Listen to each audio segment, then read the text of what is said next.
ketemu lagi dengan saya Kak Ika dalam channel YouTube Take Home Education. Welcome back to my YouTube channel. Nah, hari ini kakak mau lanjutin pembahasan soal sejarah. Sekali lagi, semoga channel ini bermanfaat, pembahasan soal ini bermanfaat di tengah kita lagi melakukan instruksi isolasi diri dari pemerintah. Nah, kakak dengar kemarin dari berita bahwasannya virus corona sudah memasuki wilayah Sumatera Barat, terutamanya ya. Untuk kita dari wilayah Sumatera Barat yang sebelumnya masih aman, sekarang sudah ada beberapa pasien yang positif corona di wilayah kita. Contohnya saja itu kemarin ada rumah sakit Ahmad Mukhtar Bukit Tinggi yang mengkonfirmasi kalau ada satu orang pasien positif COVID-19 yang meninggal. Nah, ada satu orang di Padang, ada satu orang asal Tanah Datar yang juga dirawat di Ahmad Mukhtar saat ini. Nah, karena sudah ada di wilayah kita, terutama wilayah kakak, karena kakak berasal dari Sumatera Barat, kakak harap adik-adik benar-benar dapat menjaga kesehatannya. Jangan lupa cuci tangan, habis dari luar jangan lupa untuk segera mandi dan mengganti pakaian. Jangan lupa menjaga pola makan dan usahakan berjemur di bawah sinar matahari. Oke adik-adik, itu sedikit tips untuk kita dapat terus menjaga kesehatannya. Nah, sekarang kita langsung lagi nih lanjut ke pembahasan soal yang sejarah. Nah, pembahasan soal sejarah yang kemarin ada sekitar 10 ya atau 9 soal. Nah, hari ini kakak akan melanjutkannya. Oke, tanpa banyak basa-basi lagi atau tanpa banyak ceramah lagi, kita langsung masuk kepada pembahasan soal selanjutnya. Baik, kita mulai dari nomor 9. Di sini Wali Songo terkenal sebagai penyebar Islam pada abad ke-14 di tanah Jawa. Mereka berdakwah di Nusantara dengan mengajak masyarakat untuk masuk Islam tanpa paksaan. Mereka menyebarkan agama Islam dengan menggunakan seni. Salah satunya adalah media wayang. Di bawah ini, wali yang menyebarkan agama Islam dengan media pendidikan pesantren adalah A. Sunan Bonang, B. Sunan Kalijaga, C. Sunan Ampel, D. Sunan Giri, atau E. Sunan Muria. Nah, jawabannya kalau yang C. Sunan Kalijaga kita sama-sama tahu dia menggunakan media wayang, berarti yang C itu gugur. Kalau Sunan Bonang itu dia melalui media gamelan. Habis itu juga dia bisa memainkan wayang, berarti Sunan Bonang juga gugur. Yang A. Selanjutnya yang Sunan Giri. Sunan Giri ini dia dengan nyanyian-nyanyian seperti sablak, cublak suwe. Dan kalau Sunan Muria itu dengan tembang, sinom, dan kinanti. Jadi jawabannya di sini yang benar adalah Sunan Ampel. Sunan Ampel itu dia cara berdakwahnya dengan mendirikan pesantren-pesantren untuk media penyebaran Islam, media pendidikan Islam, baik bagi para pemuda maupun bagi masyarakat.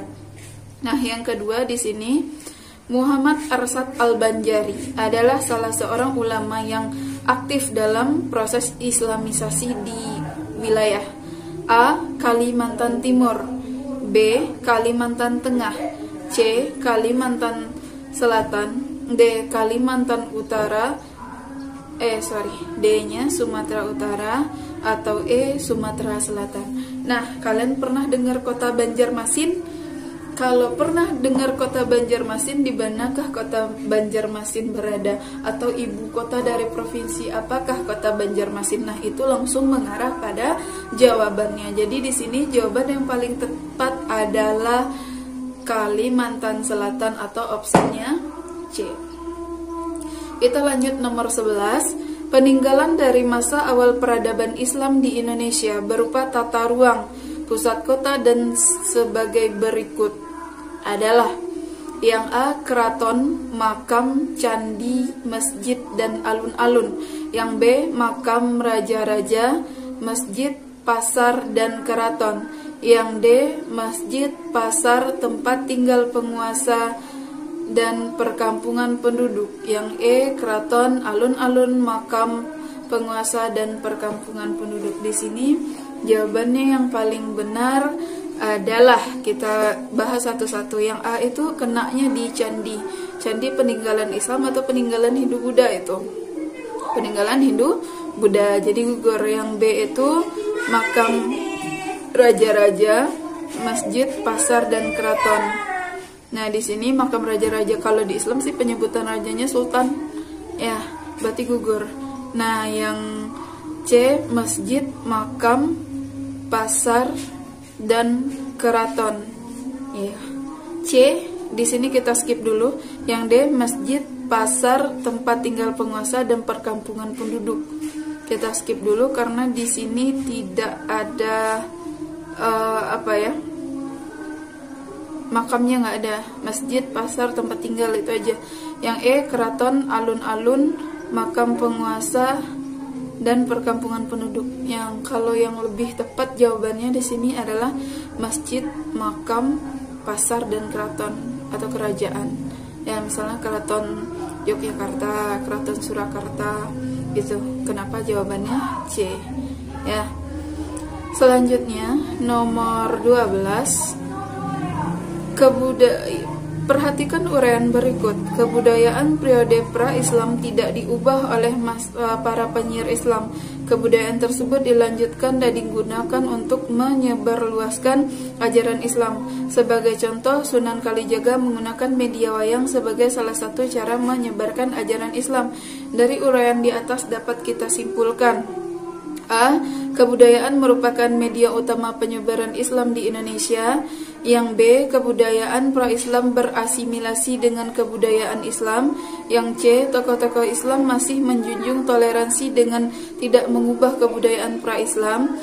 Yang D. Media perdagangan dianggap tidak efektif untuk menyebarkan Islam karena kuatnya kebudayaan pra-Islam. Atau yang E. Sunan Kalijaga menggunakan wayang untuk menyebarkan Islam karena kebudayaan pra-Islam masih kuat. Kita bahas ya. Kalau yang A itu kurang tepat. Kenapa? Karena media utama penyebaran Islam itu disebut di sini kesenian. Enggak, media penyebaran Islam itu ada rumusnya 4PDTK. Apa itu? Perdagangan, pendidikan, politik, pemerintahan, ada kesenian, dakwah dan tasawuf ya. 4P itu ada perdagangan, pemerintahan, politik sama pendidikan. T, dakwah. 4PDTK, perdagangan, pendidikan, politik sama pemerintahan, dakwah, tasawuf dan kesenian. Itu yang disebut dengan saluran penyebaran Islam. Jadi nggak kesenian sebagai media penyebaran utama. Yang B itu pra-Islam berasimilasi, berarti berasimilasi menghilangkan. Apa itu asimilasi? Asimilasi sendiri adalah perpaduan dua kebudayaan dengan menghilangkan kebudayaan aslinya. Berarti bukan yang B juga. Yang C kita skip dulu. Yang D, media perdagangan dianggap tidak efektif. Bukan tidak efektif, media perdagangan merupakan yang pertama. Nah, yang E itu Sunan Kalijaga menggunakan wayang untuk menyebarkan Islam karena kebudayaan pra-Islam masih kuat, enggak juga. Nah, jadi yang tepat di sini yang C jawabannya. Kenapa? Karena tokoh-tokoh Islam masih menjunjung toleransi dengan tidak mengubah ajaran pra-Islam. Jadi ajaran pra-Islam itu selama tidak bertentangan dengan ajaran Islam dimanfaatkan oleh para ulama, oleh para sunan ataupun oleh para penyebar Islam lainnya sebagai media penyebaran Islam. Selanjutnya itu 13. Ternate dan Tidore merupakan kerajaan maritim bercorak Islam. Akan tetapi pada tahun 1955 banyak penduduk Ternate dan Tidore memeluk agama Nasrani. Meskipun demikian, masyarakat Ternate dan Tidore tetap hidup harmonis. Dari fakta tersebut disimpulkan bahwa A. Masyarakat Ternate dan Tidore menjunjung toleransi. B. Kehidupan masyarakat Ternate dan Tidore dipengaruhi oleh bangsa Barat. C. Penyebaran agama Nasrani dilakukan secara detail secara damai tanpa paksaan. Yang D. Kerajaan Ternate Tidore berkembang menjadi pusat penyebaran agama Nasrani. Atau yang E. Islam mulai terpinggirkan akibat aktivitas misionaris bangsa Barat. Di sini kita baca lagi soalnya. Ternate Tidore merupakan kerajaan maritim bercorak Islam, akan tetapi banyak penduduk Ternate dan Tidore yang ternyata memeluk Nasrani. Dari tadi atas dapat disimpulkan apa? Nah, jawaban yang paling tepat di sini A, yaitu masyarakat Ternate dan Tidore menjunjung toleransi. Nah, 14 nanti kalian bisa melihat foto seorang pahlawan. Gambar di atas merupakan gambar salah satu raja kerajaan Islam di Indonesia yang berasal dari kerajaan A. Banjar, B. Gorontalo, C. Pajang, D. Aceh, atau E. Mataram. Mungkin kalau kalian lihat gambarnya kalian bisa langsung. Nah, jawabannya di sini adalah yang paling tepat itu yang B. Goa dan Talo. Nomor 15, bersamaan dengan masuk dan berkembangnya Islam di Indonesia, maka terjadilah akulturasi kebudayaan antara budaya lokal dengan kebudayaan Islam. Bangunan Masjid Agung Demak merupakan akulturasi antara kebudayaan Islam dan Hindu. Pengaruh kebudayaan Hindu dalam bangunan Masjid Agung Demak sangat menonjol pada bagian A. Pilar-pilarnya, maksudnya tonggak-tonggaknya, tiang-tiangnya. B. Mimbar masjid. C. Ukiran pada pintu-pintu masjid. D. Atap masjid. Atau E. Adanya beduk sebagai penanda datangnya sholat. Nah, kalian pasti kalau belum tahu silahkan cek dulu bentuk Masjid Agung Demak apa yang paling unik. Nah, kalau sudah tahu nanti pasti kalian jawabnya itu D. Atap masjid. Kenapa? Karena atap Masjid Demak itu unik, bentuk tumpeng, ya, bentuk segitiga. Oke? Itu akulturasi apa asimilasi. Nah, ini kita pergi sedikit ke sosiologi. Itu adalah akulturasi, perpaduan dua kebudayaan tanpa menghilangkan kebudayaan asli. Nah, selanjutnya akulturasi kebudayaan Hindu dan Islam. Ini nomor 16 ya, geng.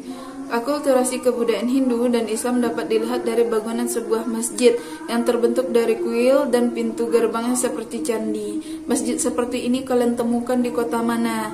A. Jepara, B. Kudus, C. Gresik, D. Banten, atau E. Demak. Nah, masjid yang pakai kuil atau candi untuk masuknya itu kalian pernah lihat nggak? Kalau belum pernah lihat, lihat Masjid Agung Kudus. Nah, itu dia pintu masuk itu seperti pura di Bali. Nah, jawabannya berarti yang B. Oke, selanjutnya kemunduran Kerajaan Demak terjadi setelah Sultan Trenggono wafat pada tahun 1546. Kemunduran Kerajaan Demak tersebut menyebabkan A. Penguasa VOC terhadap pelabuhan utama Demak, B. Pemindahan ibu kota Kerajaan Demak ke Pajang, C. Pembagian wilayah kekuasaan oleh putra mahkota, D. Penyatuan Kerajaan Demak dengan Kerajaan Banten, atau E. Penyelewengan pajak pelabuhan Demak oleh penguasa lokal. Nah, di sini apa kira-kira di sini ditanyanya itu kemunduran Demak menyebabkan, bukan faktor penyebab kemunduran Kerajaan Demak. Atau latar belakangnya. Kalau latar belakangnya itu perebutan kekuasaan antara Sultan Trenggana dengan menantunya, dengan anak Sultan belibet ya kakak ya. Itu penyebabnya. Kalau penyebab runtuhnya itu perebutan kekuasaan antara Sultan Trenggana, bukan Sultan Trenggana maaf kurang fokus butuh perebutan kekuasaan antara adik Sultan Trenggana dengan anak Sultan Trenggana. Tapi dampaknya itu nanti jawabannya itu yang paling tepat adalah B. Pemindahan ibu kota Demak ke Pajang. Kenapa? Karena menantu Sultan Trenggana bernama Pangeran Hadiwijaya atau Joko Tingkir memindahkan pusat kerajaan dari Demak ke wilayah Pajang. Nah, Kerajaan Pajang juga memiliki sejarah penting karena sampai sekarang bekasnya masih ada. Apa coba? Kira-kira nanti Kerajaan Pajang diambil alih oleh kerajaan apa? Lalu kerajaan itu terpecah menjadi dua lewat perjanjian ganti. Nah, apa itu nama kerajaan yang masih ada sampai sekarang? Kalian harus coba cari tahu. Kalau tahu nanti komen ya. Nah, selanjutnya itu nomor 18. Islam mengakar kuat di Pulau Kalimantan seiring dengan perkembangan Islam di bumi Nusantara. Adapun Islamisasi yang dilakukan di Kalimantan Barat dilakukan oleh kerajaan. A. Banjar. B. Kutai. Kutai bukanlah langsung gugur. Kenapa? Karena Kutai aja itu Hindu Buddha. C. Gotalo itu di Makassar, Sulawesi Selatan. D. Demak dari Jawa atau Pontianak. Jawabannya apakah? Jawabannya di sini adalah kerajaan Demak, karena nanti Raden Fatah mengirim utusan untuk pergi ke Kalimantan untuk menyebarluaskan ajaran Islam. Oke, jawabannya D. Nomor 19. Pengaruh kerajaan Samudra Pasai meluas hingga ke Semenanjung Malaya. Fakta yang menunjukkan luasnya pengaruh kerajaan Samudra Pasai tersebut adalah A. Gelar Syah oleh raja di kerajaan Patani. B. Penyebaran ajaran Sufi Al-Halaj di Semenanjung Malaya. C. Penggunaan mazhab Syafi'i oleh masyarakat Semenanjung Malaya. D. Keberadaan Raja Patani. Atau E. Keberadaan nisan Sultan Patani yang mirip dengan Sultan Malik Raja Pasai. Al-Soleh Raja Pasai. Jawabannya apa? Deng deng deng deng. Jawabannya itu adalah C. Oke, itu karena adanya fakta penyebar luasan itu berkembangnya mazhab Syafi'i. Soal terakhir untuk kesempatan kali ini, pemerintah menyusun serat sentini berhubungan dengan A. Banyaknya perhatian elit pada bidang budaya. B. Digunakannya huruf Jawa dan Arab. C. Menyempitnya ruang gerak bagi para elit melakukan manuver politik atau serangan ya. D. Meningkatkan ekonomi kerajaan. Atau E. Peran para wali dalam menyebarkan agama Islam di Pulau Jawa. Nah, ini kalau serat sentini ini ternyata dia mengisahkan tentang penyebaran Islam yang dilakukan oleh para wali. Jadi, di sini jawaban yang paling tepat yang E. Oke, itu soal kita yang terakhir untuk kesempatan hari ini. Kita akan ketemu di next video. Oke, mohon maaf kita harus segera mengakhiri pertemuan kita hari ini. Sekali lagi kalau kakak selama penjelasannya tadi ada salah-salah kata dan kesalahan lainnya, kakak mohon maaf. Jangan lupa like, comment, dan share karena video ini dibuat untuk membantu kalian, dan juga kalian jangan lupa membantu yang lainnya. Tolong share kepada teman-teman kalian yang belum les atau belum punya mimpi untuk mengikuti UTBK tapi rasanya untuk les itu masih sulit. Kalau dia bisa memanfaatkan video ini karena cuma modal kuota ya. Oke, sekali lagi jangan lupa like, comment, dan share. Oke, see you next time. Dadah.